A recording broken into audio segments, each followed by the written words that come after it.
as you know, I've been in the General Assembly for the past 3 years, and it's been an interesting time to be in state government.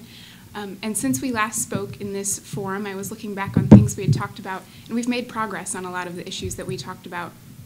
Synthetic drugs were one thing I mentioned were the biggest issue in the area. We've passed more bipartisan legislation on that. I talked about a task force that we had not been able to advance through the General Assembly on coal and coal desulfurization specifically. Senator Menard and I were able to pass that through the General Assembly in the last 2 years.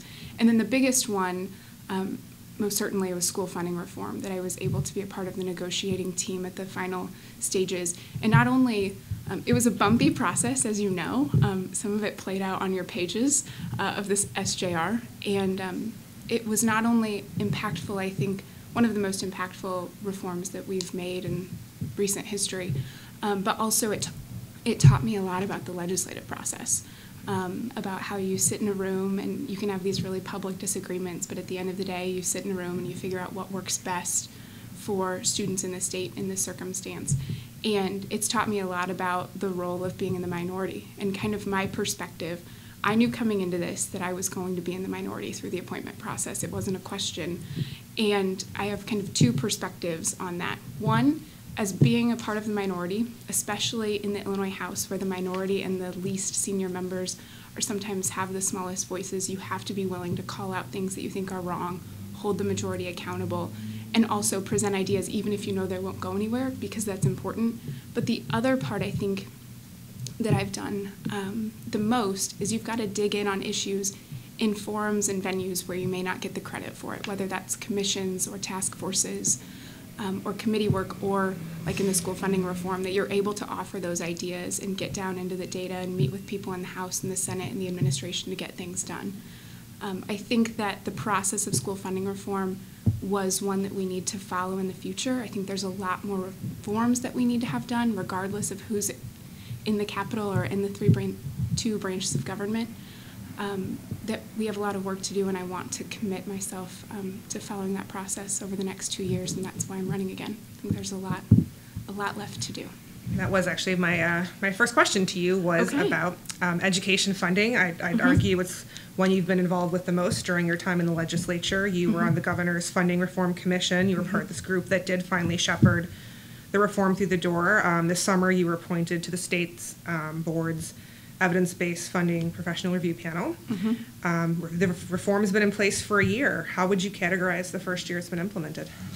In talking to the school professionals who are implementing it, I think that this has been a learning year. We've been operating under a broken school funding reform or school funding formula for so long that it's been a learning process. And it's been a learning process for us. As you mentioned with the professional review panel, we want to see how it's implemented, what we've done well, and what we need to change. So it's been a lot of learning, gathering data, and to be honest, most of the schools that I represent are still catching up from years of proration, and then there have been other bumps along the way. So we're not seeing huge monumental shifts right now. This is an incremental task that it's going to take years of dedication to get to where we need to be. But I think it's putting us on a good path and leading us in a direction that's positive, but implementation and the work of making this right continues. How optimistic are you that the state will continue to find the additional funding that this was all predicated on, and how will you work to continue the momentum for that? I kind of view this in two ways. So one, I am optimistic that we will continue to prioritize education funding. That has been one of the least controversial points of the budget process for the last 3 years, has been we have to fund schools and we have to invest in our education system. So I think there will be bipartisan support for that. Continuing to find additional money is the challenge, and I think that's where changing the budgetary process to include all 4 leaders and the administration and really have this collaborative process is important. And if it's a bipartisan priority, then that will come to the forefront. And serving on the Education Appropriations Committee, I'm hopeful that we're able to go through the real appropriations process to get that done. But also, we passed this with the understanding that Illinois' financial reality is not one that we have all kinds of new money every year. So the formula works regardless. And I think that's an important factor, too, that we are still spending money and sending it to the school districts who need it most first, whether we reach that threshold or not. It's actually one of the specific topics that I hope we take up in the professional review panel. It's called the minimum funding level. Where does that kick in? Where does that alternative formula kick in? And I think that's an important factor in the formulas, that we recognize if we don't fund to a certain level, we need to shift it and send more money to the school districts who need it most first, regardless. Okay. Arguably, the next big issue to tackle in education is the teacher shortage that we're seeing throughout the state. Yes. How can the legislature help in that area?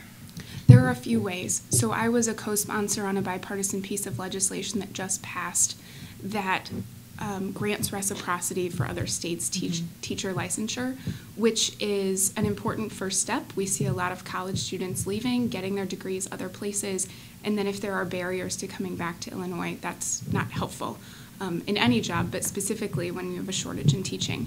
So that helps. I think there's more work to be done on second careers, on allowing people who, we know that the workforce is very different now, and people are looking for options. They're not staying in their careers as long. Allowing them alternative licensures to come in without having to get a whole different degree, I think would be helpful. I also serve on the Agriculture Education Teacher Shortage Task Force. I think that's the correct name.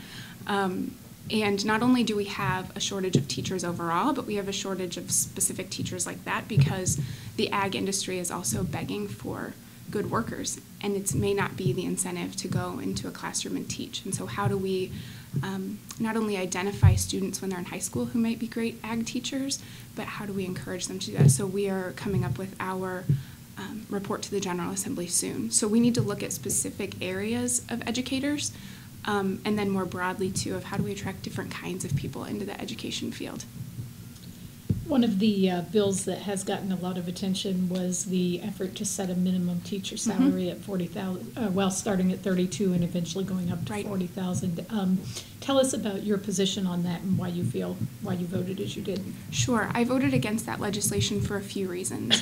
One, because one main component of the conversations we had in the school funding reform debate was that we need to look at specific schools and their specific needs and specific regions of the state and regionalize those needs.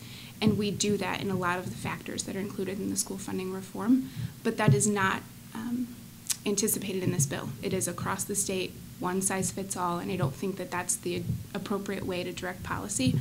I think the goal of the legislation is good. I haven't met anyone who thinks we overpay teachers. And I've talked to many educators in the district about this bill, and I've gone through my reasoning. Another is that we build in teacher salaries in the school funding reform. So we have a goal of getting teachers to an average of $60,000 a year, and that's a dynamic number that increases with time. The other is I think that it is an unfunded mandate. This didn't come with new funding from the state. This said it has to be implemented, regardless of whether we reach that minimum funding level and we increase sending money to schools or not. And what that does to local school districts is they're forced to make decisions to either make cuts or to increase property taxes. And in an environment where we are trying to bring down the property tax burden and shift that to the state, I think passing a bill like that without funding that goes along with it is irresponsible. Senator Minar, you've worked with on several education issues. I think you guys even penned an op-ed for us together last year. Yeah. He's going to seek an override on this. He noted when he was here that he had a year delay before it would be implemented, in part so that he hoped that the funding formula could be changed to help provide some more money for these teacher salaries. Would you be voting in favor of his override effort if it's called? No, I still the same reasons hold. Even with that year delay, and if he could get the funding formula changed to provide more funding? So the bill still stands as it is, regardless. He can't make changes before the override. And I don't see a change where, absent, budget measures, we can't guarantee anything in the next year. So I still stand by those policy reasons. Okay. Go ahead. Okay. Other issues out there, our editorial board has long been concerned about the issue facing the state with the unfunded pension liability and the ripple effects that causes. What are your thoughts on how things the state should be doing to address that unfunded liability issue? So I think first and foremost, we have to say the Constitution is very clear. I believe that we have made a promise to those employees, and that promise has to be kept. And I also would say that any efforts to kind of be creative and get around that, I don't know if that would be fruitful. I don't think we need to wait through more court battles. I will say we have taken some steps, albeit we haven't brought down the pension liability like we probably should. But we passed in this current budget year a couple of changes that I think are creative ideas that might work. And one of them came from one of my Republican caucus members, which is a buyout idea, that if you are a vested but inactive pensioner, you can opt for a type of buyout where the state would pay up front, which would bring down our long-term pension liability. That's an idea that has been floated for years, and I want to see how it works. It's a pretty limited number in this kind of, I would call it kind of a pilot, but that's an idea. Another one is ending pension spiking, which was included in this budget too, some provisions for that. So I think there are ways to get about it, but the root of the problem is that the state has to pay its full pension obligation every year, and that's why we are where we are. And until we do that, we're not going, as my dad always tells me, Avery, if you're in a hole, stop digging. We have to stop digging and start meeting up to our obligations annually. So how do we do that? It takes a bipartisan, I mentioned in my opening statement, we have a lot of really big challenges facing the state. And the process that we went through with school funding reform, I think, is one that we can follow. It was the administration being on board, both caucuses from both chambers saying we recognize that this is a problem and we are going to be committed to fixing it and having the political will to do so. And until we take a process like that and apply it to our challenges like the pension obligation, there are many others, we're not going to get anywhere. So I think it has to be a collaborative effort. I think that it takes some political will, and I think we have to be very mindful of the Constitution, because that's been the downfall of some of the efforts in the past is, well, I guess the court has spoken since then too, but we have to take the court's interpretation of the Constitution very seriously, and we have to bring everyone to the table. We have to bring state employees to the table. We have to bring teachers to the table who will be impacted by it, because it's not going to be an easy challenge to solve. The finances are issues are certainly not confined to the unfunded pension liability. The budgets every year have been somewhat contentious, although this year we'd argue it was not. It was kind of a nice thing. You did vote in favor of this budget. I did. You vote, I had on your website, you said it wasn't perfect. There were items in it that made it difficult to support. You also called it a good bipartisan compromise to get state government working again. You said, this is the first time in my tenure I've had the opportunity to vote on a balanced budget. The budget was not balanced. I think last week a report came out, there's a deficit of more than $1 billion. Would you still vote for it today knowing it was that out of balance? We knew going into it, we had this conversation of how do we know that it's balanced? How do we know that your assumptions are correct? And we came out with the understanding that a budget is like it would be in your household. You make the appropriations based on the assumptions that you have of how much your expenditures will be and how much you will bring in. And if throughout the year that changes, then you have to manage it accordingly. And that was certainly a part of the conversation during the debate, and certainly a part of the conversation in our caucuses was you are never going to be able to anticipate exactly how revenues are going to be and or exactly how expenditures are going to be. And we've seen court cases come up since then, like the step increases that increase what the state has to pay that were not under consideration at the time of the budget. So things change. And I would hope that it is the role of the administration to manage some of those expenses, and I would hope that they are doing that. But also in our conversation with our budgeteers, Tom Demmer was the leading one in our caucus. They built in ways that there could be additional cuts or additional, I don't ever like to see this, but additional sweeps in order to make it not, in order to manage it. And so I think that those tools were in there. It was certainly something that was part of the conversation at the time, and I look to the administration to manage the budget as they told us that they would during the deliberations. Do you believe Governor Rauner's administration is managing it adequately? You know, I don't know exactly how they're managing expenses, but I know that when we sent it to them, that was our expectation, that if you are seeing expenditures raised more than we anticipated, or if we see revenues are coming in more slowly, that they would manage that. But also, we will be back in the General Assembly in November, and we have veto session, and if there are additional measures that would have to be taken, I would anticipate that that would happen.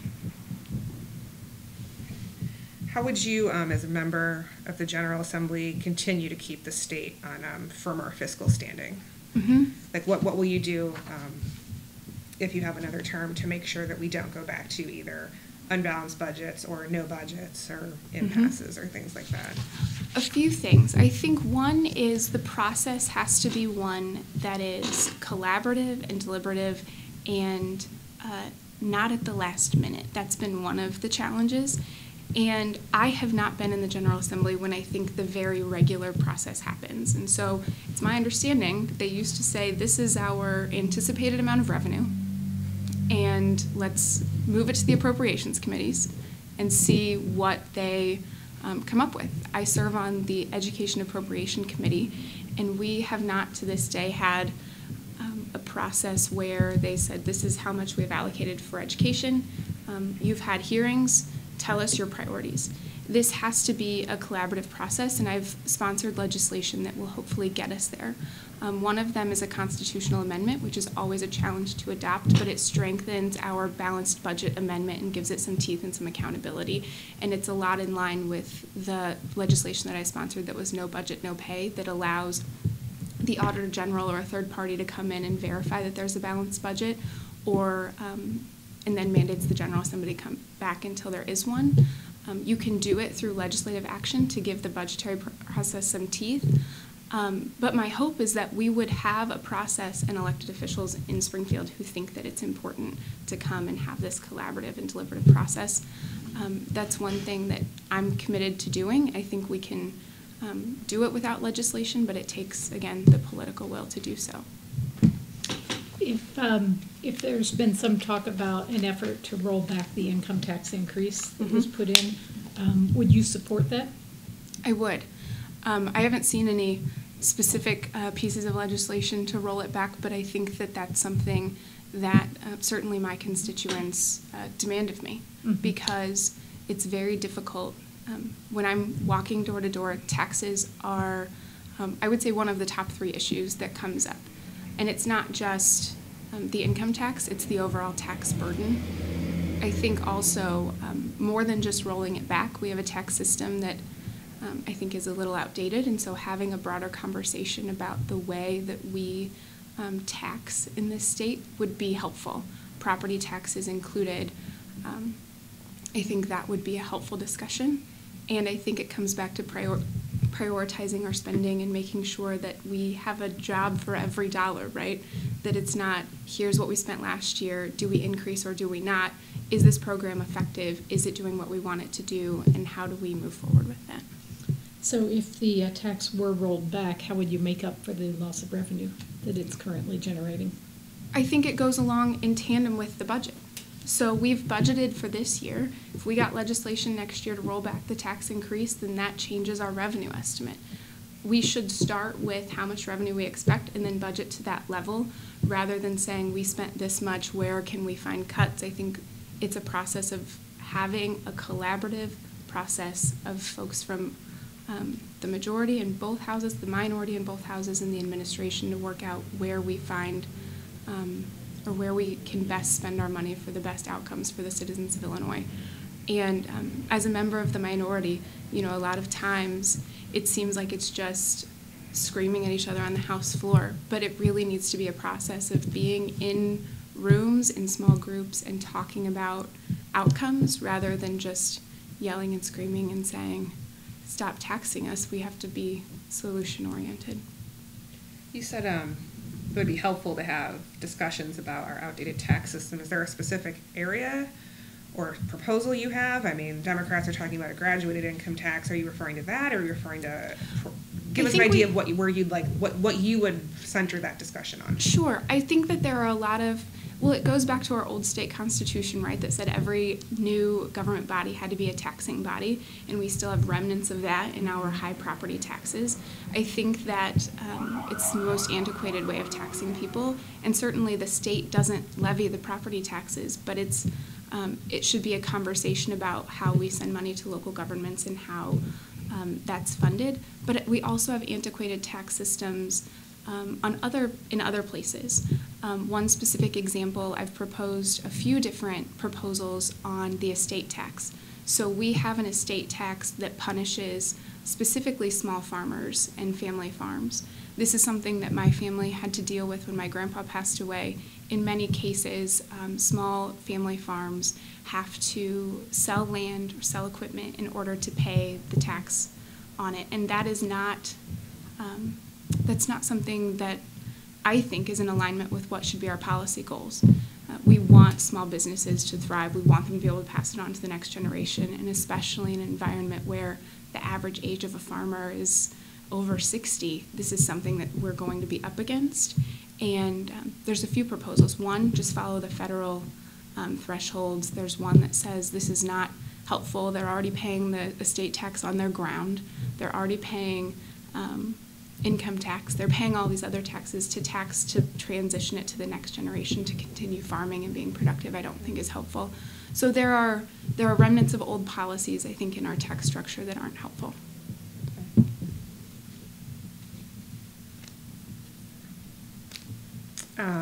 Coal is an important industry in your region. What policies would you like to see the state adopt when it comes to coal?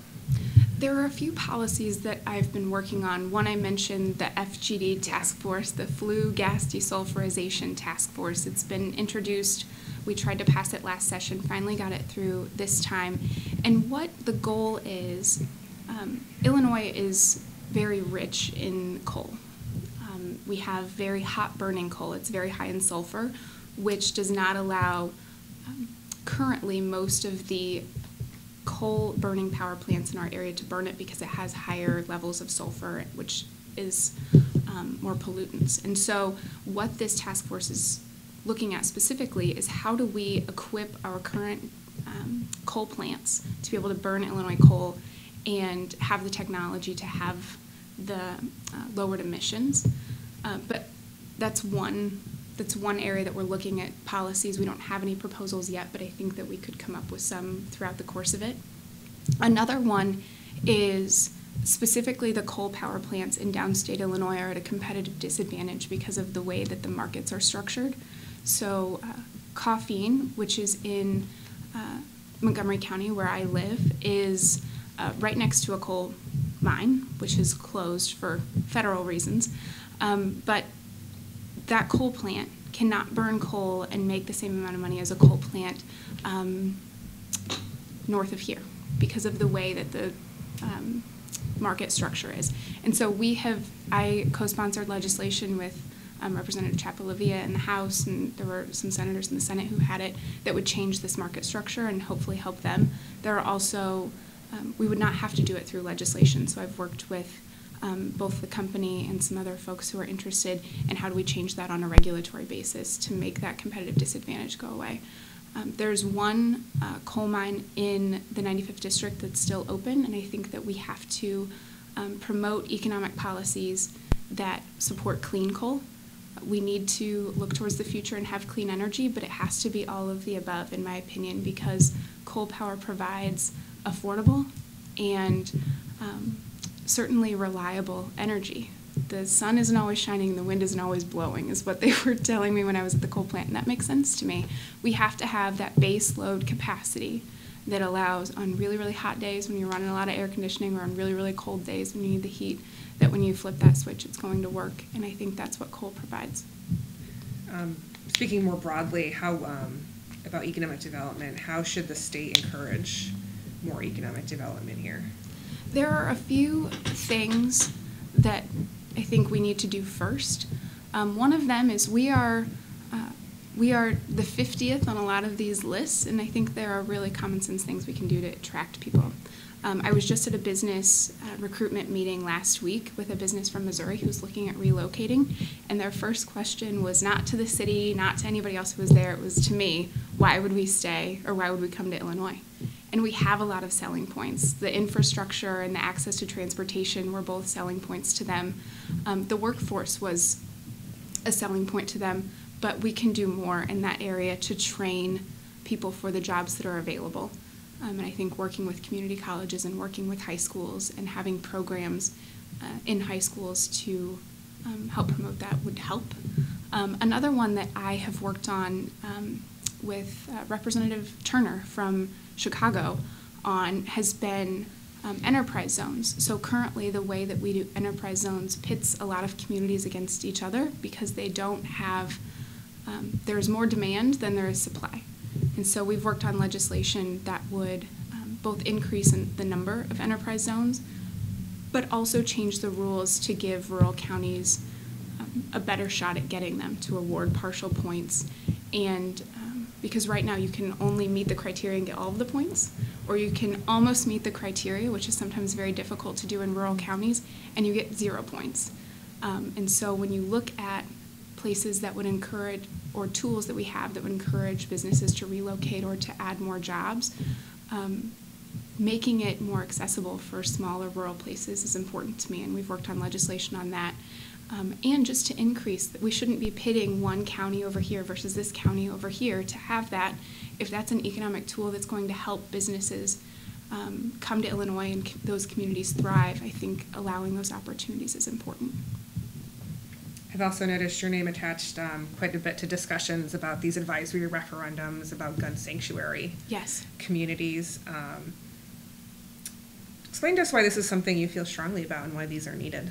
Yeah, so a little bit of clarification. One county in my area is passing a gun sanctuary referendum. The ones that we've been supporting simply ask a policy question of should the General Assembly continue to pass politically motivated, in my mind, legislation that would infringe on a Second Amendment supporter to own and possess a firearm.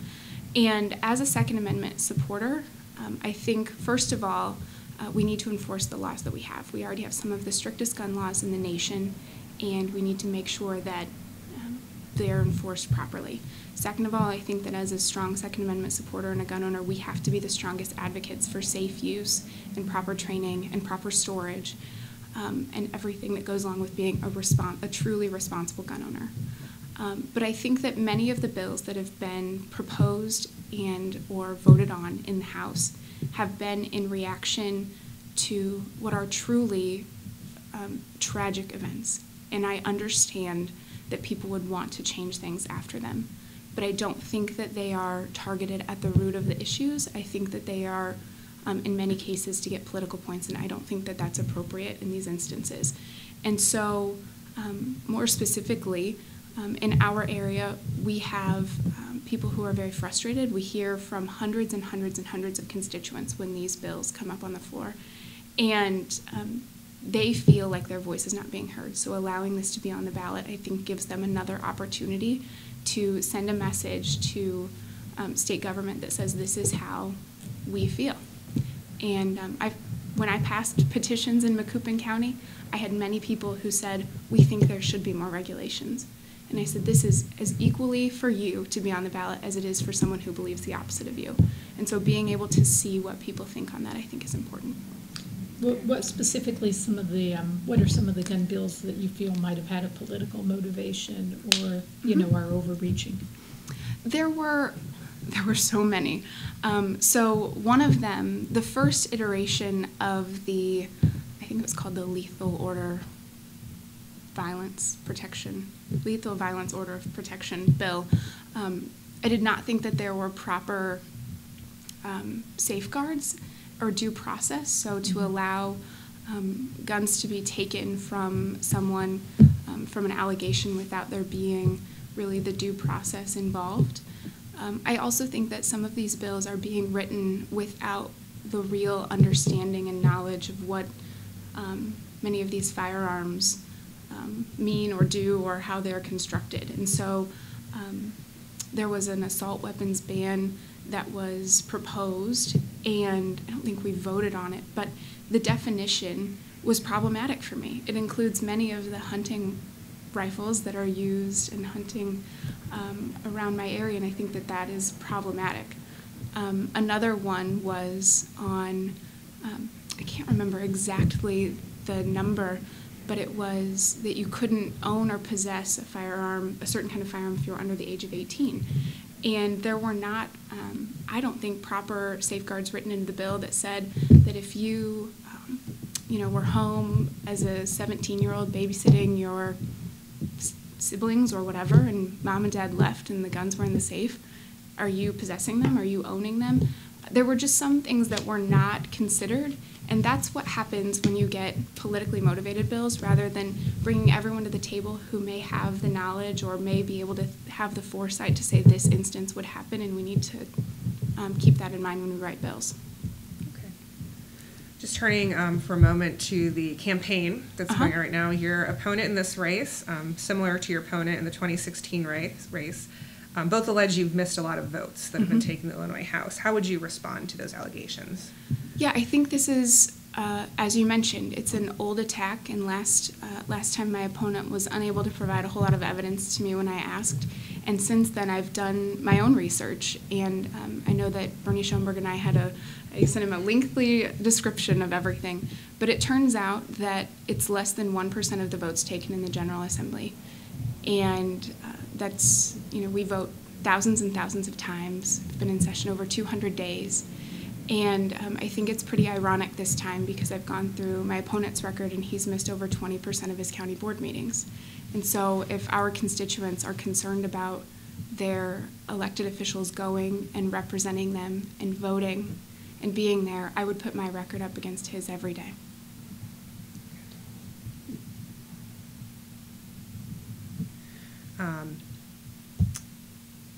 We'd say it's probably arguable that it could be arguable that you are closely aligned with the governor. How would you rate the job Bruce Honor has done during his first term in office?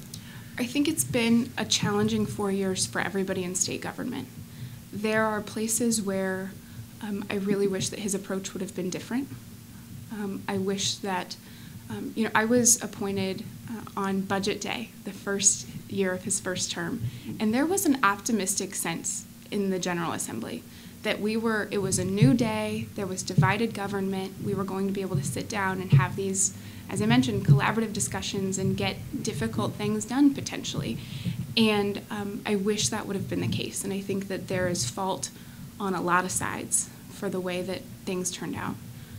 I think he was dealt a difficult, he inherited a difficult state government to manage, and I wish things had been different. There are places where I'm glad that there has been somebody who says some things that maybe wouldn't have happened before. I think that school funding reform never got done under the previous Democratic governor.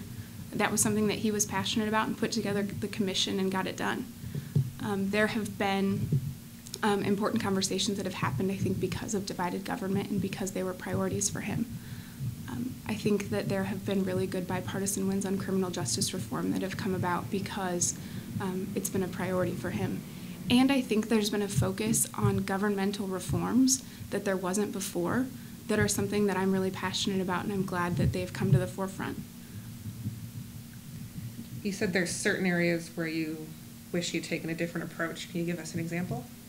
Yeah, I think that from the beginning, there needed to be many leaders' meetings. I think that creating that rapport with the General Assembly is crucial in getting things done. And I think that that's a growth area if he's elected again, and I think that that would have been a good way to start off his tenure.